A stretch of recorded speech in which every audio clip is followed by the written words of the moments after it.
வணக்கம். வடை பாவ் செய்கிறது எப்படின்னு நம்ம இப்போ இந்த வீடியோவில் பார்க்கலாம். இந்த அளவு 4 பேர் தாராளமாக சாப்பிட்லாம், அந்த அளவுக்கு இருக்கும். உருளைக்கிழங்கு வேக வச்சுருக்கேன். அதை தோலை உரிச்சிட்டு நல்லா மசிச்சு எடுத்துக்கலாம். தேவையான பொருட்களுடைய அளவு எல்லாம் டிஸ்கிரிப்ஷனில் கொடுத்துருக்கேன், பார்த்துக்கோங்க. பூண்டு, பச்சை மிளகாய், இஞ்சி இதெல்லாம் சேர்த்து நல்லா இடித்து எடுத்துக்குவோம். இப்போ இது ரெடியாக இருக்குது.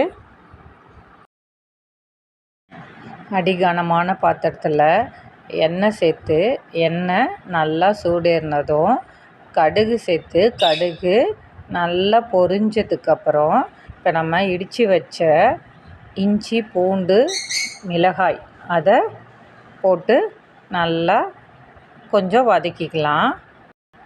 அது வதங்கினதும் நம்ம மசிச்சு வச்சுருக்க உருளைக்கிழங்க அதில் சேர்த்துக்குவோம். தேவையான அளவு உப்பு, மஞ்சத்தூள் எல்லாம் சேர்த்து இதை நம்ம நல்லா கலந்து எடுத்துட்டோம்னா பூரணம் ரெடி.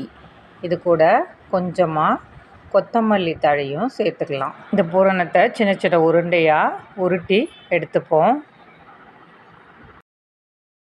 போண்டாவுடைய மேல் மாவுக்கு நான் ரெடி பண்ண பஜ்ஜி மாவு எடுத்துக்கிறேன். அதில் நான் உப்பு சேர்க்கலை, அதனால் இப்போ தேவையான அளவு உப்பு சேர்த்து கலந்துக்கிறேன். கடையில் விற்கிற பஜ்ஜி மாவு கூட நீங்கள் சேர்த்துக்கலாம். தேவையான அளவு தண்ணி சேர்த்து நல்லா பஜ்ஜி மாவு பதத்துக்கு கலந்துக்குவோம். ஒரு வானலில் எண்ணெய் வச்சு எண்ணெய் நல்லா சூடேறினதும் இந்த உருண்டையெல்லாம் இந்த பஜ்ஜி மாவில் போட்டு துவைச்சி எண்ணெயில் போட்டு வறுத்து எடுத்துக்கலாம். போண்டா ரெடி.